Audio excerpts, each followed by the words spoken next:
Faz uns 2 meses ou menos que a Clélia veio falar comigo e ela falou assim: Ana, você quer pregar em abril ou em maio? Aí eu falei: vamos em maio, né, que tá mais longe. E aí, domingo ela veio falar comigo. Na verdade, eu fui perguntar para ela, falei: Clélia, é para falar, né, sobre as crônicas do improvável? Aí ela ou sobre as crônicas do improvável ou sobre família, que é o que a gente está aprendendo na sala dos adolescentes. Mas eu acho que desde quando ela me chamou, esse tema estava queimando no meu coração. E é sobre o que eu vou falar. Segunda-feira eu sentei no meu quarto e falei: Deus, nós temos 2 temas. Faça a tua vontade, né? Escolha aí. E ele ministrou muito forte no meu coração sobre as crônicas de um improvável. Eu acho que nós já aprendemos bastante aqui sobre isso. Nós tivemos já 3 cultos falando sobre esse tema. E cada um falou de uma forma tão bonita. Eu acho que todos aqui fomos muito tocados por tudo que foi falado aqui nesse lugar. E todos que subiram aqui falaram: eu sou uma improvável. E eu creio que eu sou uma improvável. Eu sei que se eu estou aqui hoje, é pela glória e pela graça de Jesus. Eu não mereço, eu não olho para mim e vejo a pessoa mais indicada para estar aqui. Mas eu sei que se eu estou aqui, é porque Ele me escolheu. Mesmo eu sendo uma improvável, Ele quis que eu estivesse aqui. Então, nesse momento, eu não quero que seja eu não quero que seja a Ana Luísa. Porque eu sei que se for eu, não vai virar nada. Mas eu peço a Deus que seja Ele fazendo através de mim. Cada minuto, que nada do que eu fale seja através da minha vontade, mas sim da dele. E eu comecei eu assisti os cultos, né? E cada pessoa falou sobre personagens tão improváveis, histórias tão bonitas. E eu falei: Deus, o que eu vou falar, né? E ele ministrou muito forte no meu coração sobre uma mulher da Bíblia. E eu sempre olhei muito para a história dessa mulher. Eu falei: nossa, parece aquelas histórias de livro, de filme. É uma história muito bonita. E ele ministrou muito forte no meu coração sobre a história de Esther. E eu acho que todos nós conhecemos Esther, né? A história dela, o que ela fez, o que ela foi. E não vai dar tempo de eu ler tudo aqui. São 10 capítulos. Eu até queria falar, quem quiser continuar lendo em casa, é um livro que Deus pode trabalhar com a gente de várias formas. Mas eu queria pegar mais o começo da história dela. Como eu falei, eu acho que todo mundo conhece ou tem uma base de quem foi Esther, do que ela fez. Mas eu queria colocar um pouco do contexto em que a gente vai estar falando aqui. Eu vou ler no Esther capítulo 2, eu quero ler do 1 ao 18. Só que essa história, assim, ela se passa na Pérsia. E fala sobre um rei, o rei Assuero. E ele era rei. E um dia ele fez duraram vários dias, na verdade. Ele fez um banquete com todos os líderes, assim, com as pessoas mais importantes da Pérsia.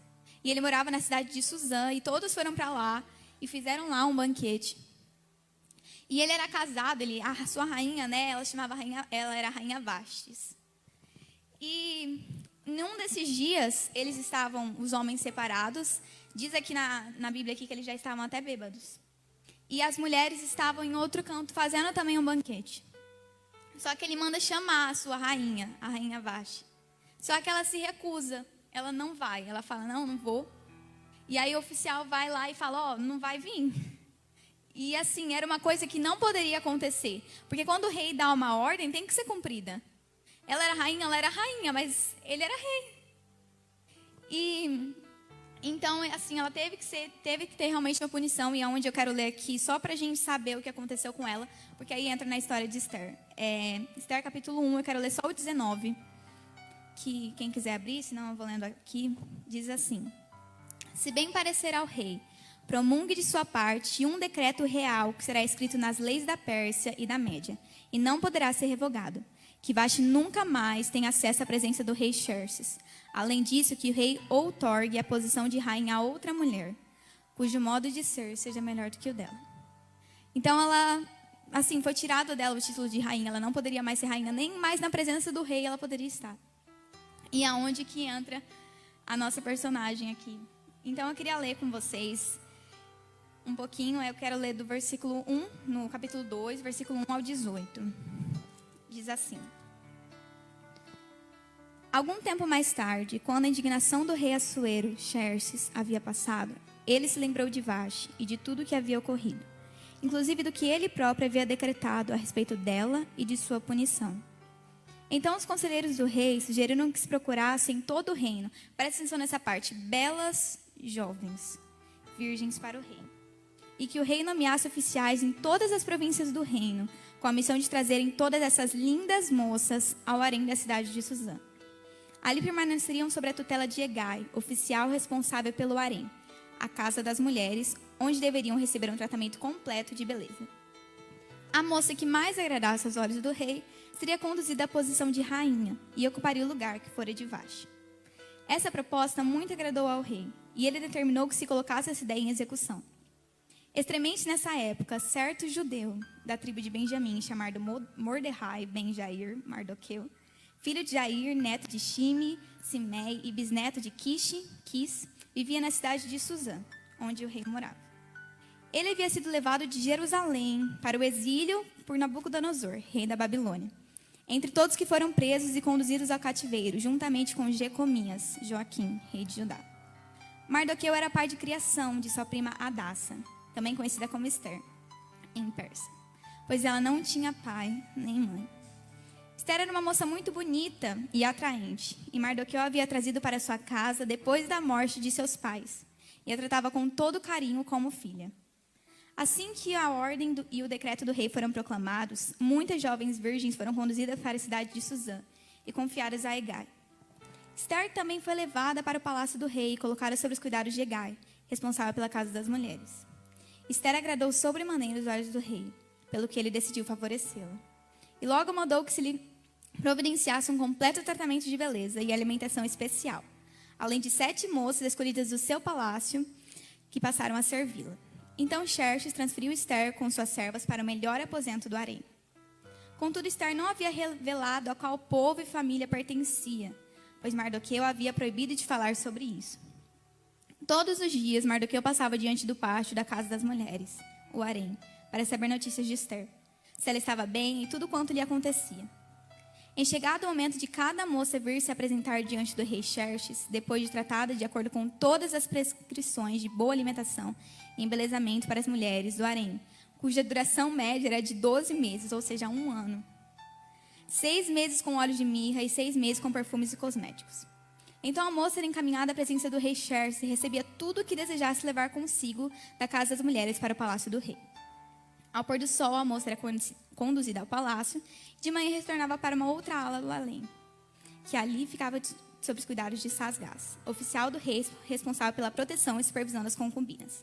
E a moça não voltava mais ao rei, a não ser que ele se agradasse dela e mandasse chamá-la pelo nome. Quando chegou, portanto, a vez de Hadassa, Bate, Avihai, Esther, filha de Abiail, tio de Mardoqueu, que a tinha adotado como filha, ela não pediu nada além daquilo que Hegai, oficial responsável pela casa das mulheres, lhe havia sugerido. Esther causava boa impressão logo à primeira vista, a todos a quem era apresentada. Então ela foi encaminhada à presença do rei Xerxes, à residência real, no 10º mês, o mês de Tevete, entre dezembro e janeiro, no 7º ano do seu governo. E o rei se apaixonou por Esther, e a amou mais que todas as mulheres de seu harém. E ela conquistou sua aprovação e seu favor mais do que todas as virgens. Por isso ele decidiu colocar sobre a cabeça de Esther a coroa real da Pérsia, e a constituiu rainha em lugar de Vaste. Em seguida o rei ofereceu um grande banquete a todos os seus príncipes, e os quais o serviam, em homenagem a Esther. Determinou que este fosse um dia de celebração, livre de qualquer trabalho, e promulgou um induto geral em todas as províncias, e presenteou-a com muita gente como expressão de sua felicidade e generosidade real. Então aqui nós vemos que o rei, ele mandou chamar todas as belas jovens do reino, para que pudessem ir até o palácio, para que elas pudessem, na verdade, ir até o harém, onde as mulheres eram arrumadas, onde as mulheres ficavam todas bonitas. Mas uma coisa que me chamou muita atenção é uma coisa que nós devemos nos perguntar. Por que Esther? Ah, Ana, mas aqui fala que ela era uma mulher bonita, uma mulher atraente. Mas todas eram. Ele não pediu para que chamasse as mulheres bonitas, as mais feias. Não, ele pediu para que chamasse belas jovens. Ou seja, todas as mulheres que estavam lá eram mulheres bonitas. E olha a coincidência. acredito eu, como diz aqui, que ela era a única que fazia parte do povo judeu. E ela que foi escolhida. Só que aí você fala, Ana, mas talvez ele escolheu ela exatamente por conta disso. Não, mas ele não sabia. Ela não havia contado. E, gente, de verdade, eu não sou da realeza, né? Mas, ao meu ver, um rei, para ele, no caso deles, para substituir uma rainha, ele deveria ter chamado alguém de uma posição de líder, uma filha de um líder, uma pessoa com bens. Ou, até chamado alguém de outro reino para poder fazer alguma aliança. Por que ele mandou chamar qualquer mulher que estava lá no país dele? E justa Esther foi escolhida. Eu creio que isso daqui aconteceu porque Deus estava, a mão dele estava ali. Não tinha chance nenhuma de Esther ser escolhida. Ela era uma improvável. Qual era a chance de, entre tantas meninas, entre tantas belas jovens que faziam parte da Pérsia, a única que fazia parte do povo judeu ser escolhida? É uma grande coincidência ou não é? Não tinha chance. Mas ela foi escolhida. E os pregadores que vieram falando, eles vieram falando sobre tantas coisas, tantas perguntas foram respondidas, tantas coisas especiais que Deus ministrou no nosso coração, tantas coisas que eles falaram, olha, Deus escolhe os improváveis. E eles responderam muitas perguntas, por que Deus escolhe os improváveis? Só que eu creio que a palavra do Senhor se renova a cada manhã. E eu perguntei para ele, eu falei, Deus, por que o Senhor escolhe os improváveis? Sabe? Gente, faz tanto mais sentido ele escolher as pessoas que têm alguma probabilidade. O rei, ele poderia ter escolhido alguém que tinha algum bem, para fazer alguma aliança, para poder ajudar no reino. Então, por que ele escolhe os improváveis? E ele ministrou algo no meu coração. E ele me disse assim, sabe? Os improváveis são aqueles que normalmente não têm ou sentem que não têm nada. São aqueles que ninguém escolheria, que ninguém olharia. Mas eu escolho eles realmente pelo fato deles não terem nada, porque eu serei tudo que eles precisam. Deus escolhe os improváveis porque eles são aqueles que sobem aqui, ou que vão a algum lugar, ou que tomam uma posição de rainha sem não ter nada. A gente lê a história de Esther, no começo estava falando que o tio dela, ela não tinha pai, ela não tinha mãe. Ela era criada pelo tio. O tio que veio do exílio para a Babilônia. Ser mantida em cativeiro. Se você for olhar o contexto aqui, ela não tem nada. Ela provavelmente não devia ser alguém de boa família, ela nem tinha pai e mãe. Então ela não tinha nada. Mas ela foi coroada rainha. É muito Deus. E é realmente isso. Deus, ele escolhe os improváveis, porque os improváveis são aqueles que não têm nada. Só que Deus se torna tudo o que eles precisam. Esther, ela não tinha nada. Ela não tinha probabilidade nenhuma dela ser escolhida. Mas ela foi. Porque antes do rei escolher ela, antes dos oficiais chamarem ela, Deus a escolheu. Ela foi uma escolhida de Deus. E se você continuar lendo a história dela, você vai ver tantas coisas que ela fez. Porque Deus a escolheu antes de qualquer outra pessoa. E nós somos improváveis. E algo que, se você fosse perguntar, eu queria que você se perguntasse nesse momento, você é um improvável? Você é uma pessoa que deveria estar aqui? Eu não sou. Eu tenho plena convicção que eu não sou. Eu tenho plena convicção de que tem muitas pessoas mais capacitadas que eu. Eu sempre olhei para mim como a menorzinha. Aquela que tinha tantas outras pessoas maiores, tantas outras pessoas mais sábias. E por que eu? Quando eu fui entrar no Ministério de Louvor, tinha todas as pessoas lá. E eu, com os meus 11 aninhos, 12 aninhos. Eu falei, Deus, o que eu estou fazendo aqui no meio de tanta gente? O que eu vou fazer aqui no meio? Para que eles vão precisar de mim? Tantas pessoas capacitadas, tantas pessoas que poderiam estar fazendo. O que eu estou fazendo aqui? Mas eu sei que Deus, ele escolhe os improváveis. E eu sempre tive tudo. Mas eu sei que de dentro de mim, sem Ele eu não sou nada. Que Ele é o meu tudo. Que Ele é tudo que eu preciso. Que Ele é tudo que eu sou. E eu sei que sem Ele, eu não teria alegria, eu não teria felicidade, eu não seria quem eu sou, porque eu sei que tudo que há de bom em mim é Ele que colocou. E eu estava na minha casa, estava fazendo essas perguntas de Ana Luísa. E eu estava lá e parecia que não vinha nada. Eu falei, eu cansei. E eu virei para Maria Vitória e falei, Juca, vamos descer lá embaixo, vamos assistir Barbie. Aí ela, vamos então, né? E eu fui descendo a escada e ela falou, peraí que eu vou terminar de desligar o meu filme. Aí eu falei, tá bom, então eu vou indo. E eu fui descendo as escadas e uma coisa que eu não faço é entrar no YouTube. Eu não sei, não é nenhum preconceito. Mas tem tantos outros aplicativos, Instagram, TikTok, é onde eu entro. Só que naquele momento eu senti de entrar no YouTube. E eu fui descendo as escadas, olha que coisa segura. Minha mamãe não fica brava. Descendo as escadas, mexendo no celular, rodando no YouTube. E na hora que eu pisei no último degrau, apareceu uma música. E eu falei, meu Deus, que música que é essa? É uma música em inglês. E eu entrei e na hora que começou a música, eu já pausei e falei, Maria Vitória, fica aí que a gente não vai assistir Barbie. Eu subi e voltei pro meu quarto. E ela é uma música, depois eu vou passar ela no final da ministração, ela tem legenda. Mas Deus ministrou muito forte no meu coração através dessa música. Mas antes eu queria ler um pedacinho, um refrão para vocês. Eu acho que eu coloquei no slide, se você puder colocar aqui, para ficar mais fácil, porque normalmente está sempre escuro. Eu falei, ixi, eu não vou enxergar. Aqui. Construirei meu barco na areia, onde dizem que nunca chove. Permanecerei em fé. Farei tudo o que for preciso com teu vento em minhas velas. Teu amor nunca falha ou falta. Construirei um barco em meio ao deserto.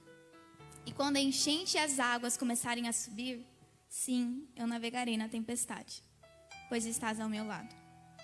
Construirei um barco, então pode chover. E ali eu coloquei um barquinho, bem bonito, azul. E eu comecei a ouvir essa música e eu acredito que essa música ela pode ser interpretada de várias formas.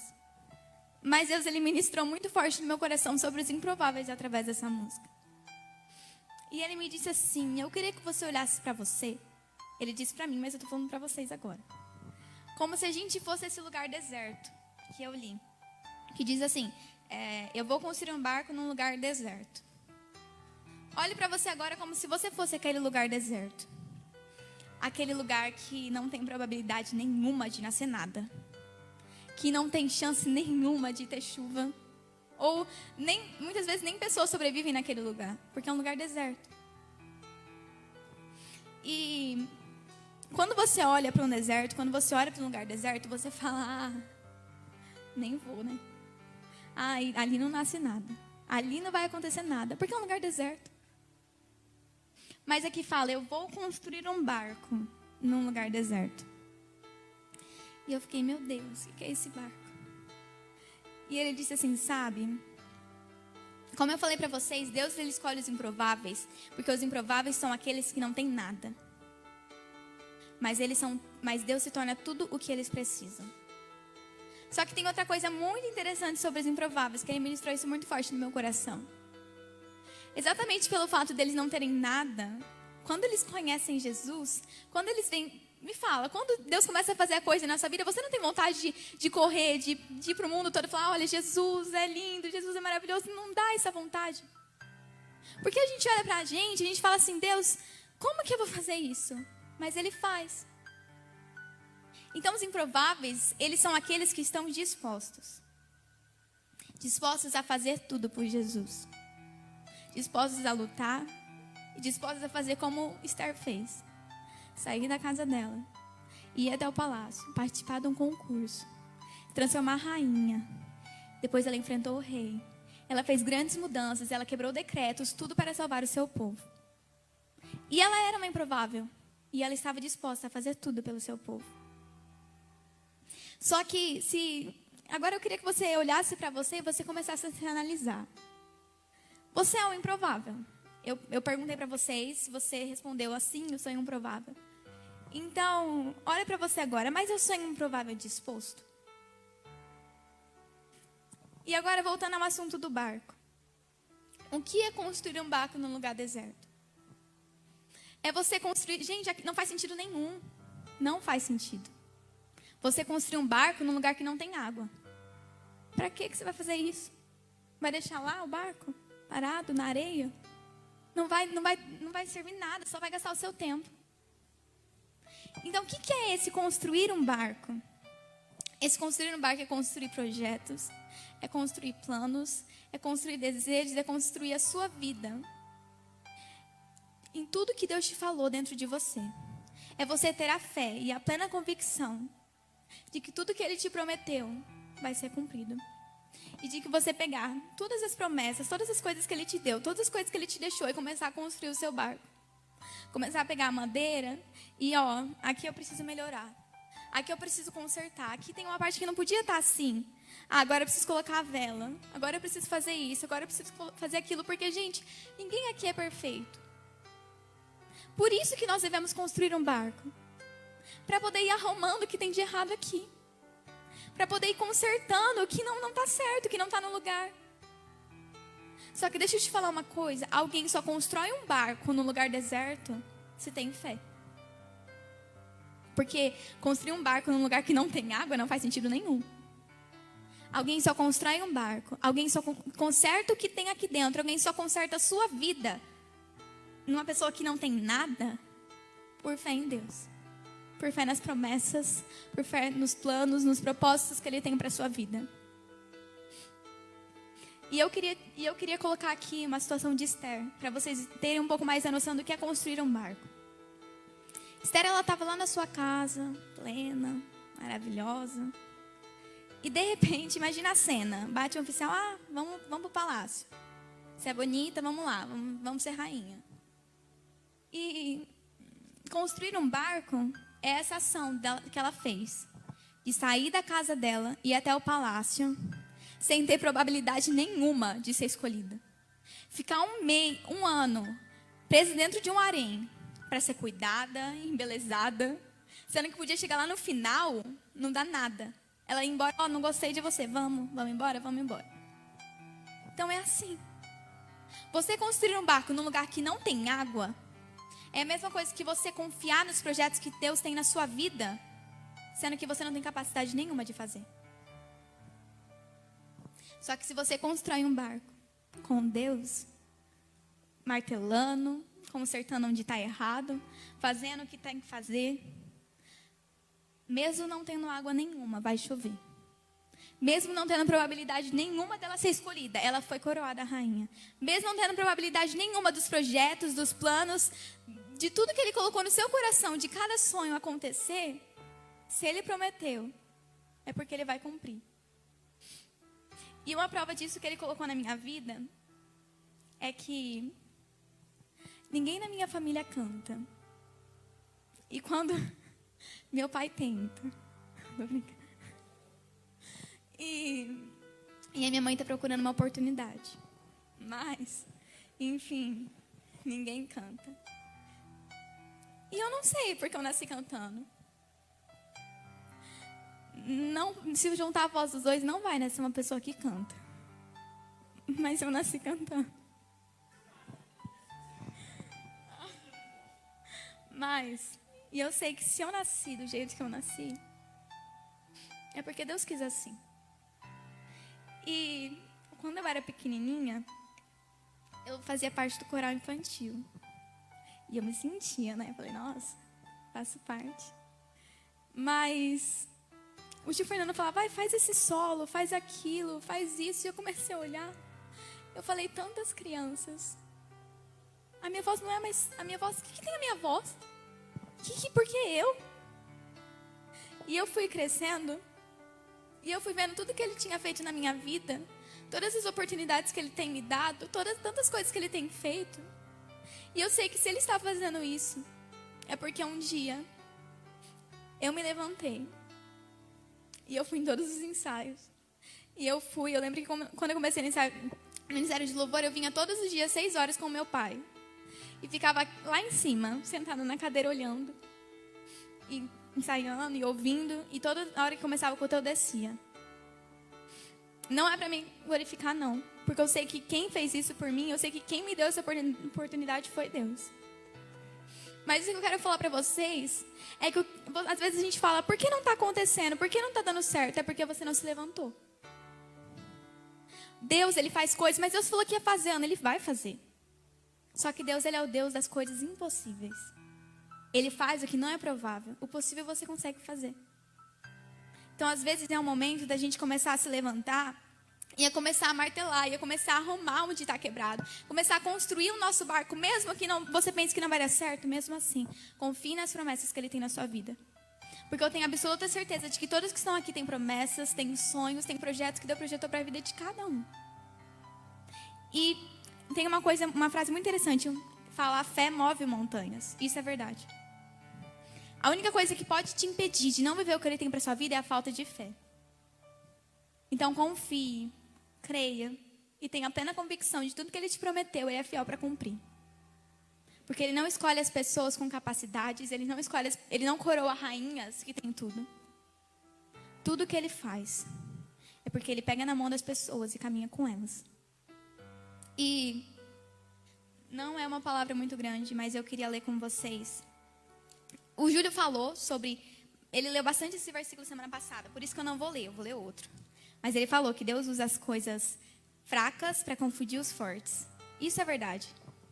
Ele escolheu Esther, uma mulher do povo judeu, para confundir todas aquelas que estavam lá e faziam parte da Pérsia. Imagina quando elas ficaram sabendo, aquela lá que foi escolhida, ela fazia parte do povo judeu. Mas por quê? Eu aqui, nasci aqui, mas ela foi escolhida. Então eu queria ler outro versículo com vocês.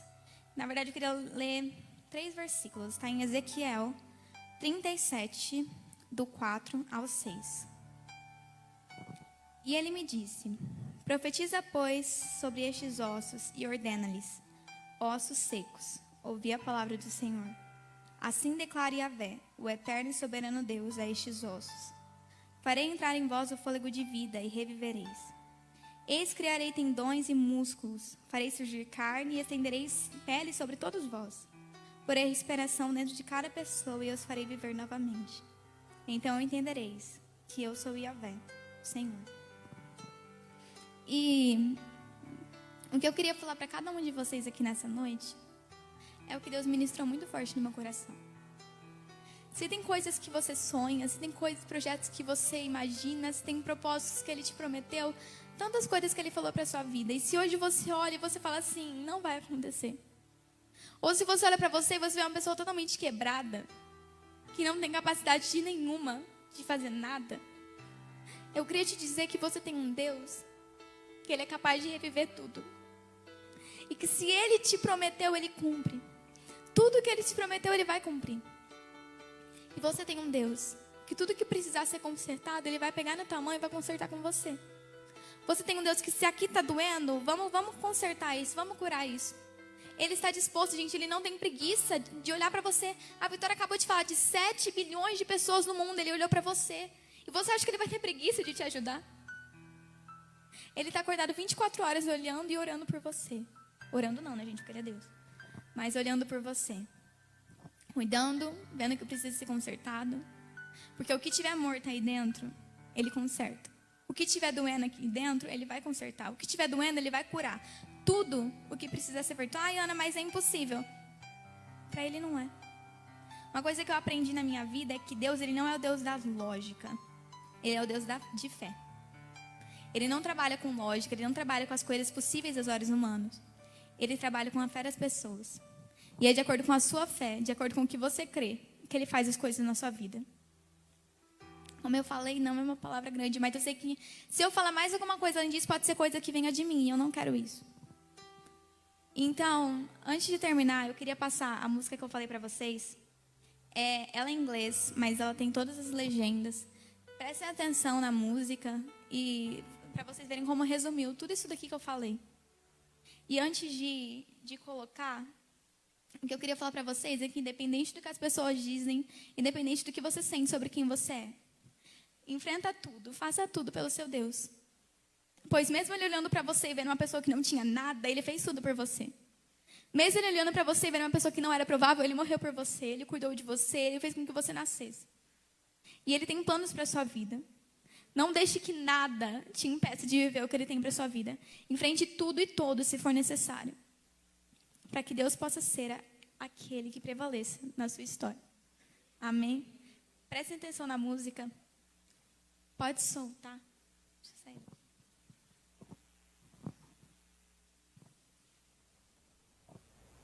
I've been wandering through the desert, ain't seen a cloud in forever over me, but I believe your rain is coming. Yeah, I've been hanging on to high hopes, 'cause you're the one who's making dry bones come to life. You're the light I put my trust in. Every word you say is gonna come true. You will lead me to the promised land. Everything you say is gonna happen, even though I haven't seen it yet. I will build a boat in the sand where they say it never rains. I will stand up in faith. I'll do anything it takes with you in my sails. Your love never fails or fades. I'll build a boat in the desert place, and when the flood and the water starts to rise, yeah, I'll ride the storm 'cause I got you by my side. With you in my sails, your love never fails or fades. I'll build a boat, so let it rain. You're the map, you're my compass. You help me navigate the currents under me. Take the lead, I surrender. Every word you say is gonna come true. You will lead me to the promised land. Everything you say is gonna happen, even though I haven't seen it yet. I will build a boat in the sand where they say it never rains. I will stand up in faith. I'll do anything it takes with you in my sails. Your love never fails or fades. I'll build a boat in the desert place, and when the flood and the water starts to rise, yeah, I'll ride the storm 'cause I got you by my side. With you in my sails, your love never fails or fades. I'll build a boat, so let it rain. I'll build a boat, so let it rain.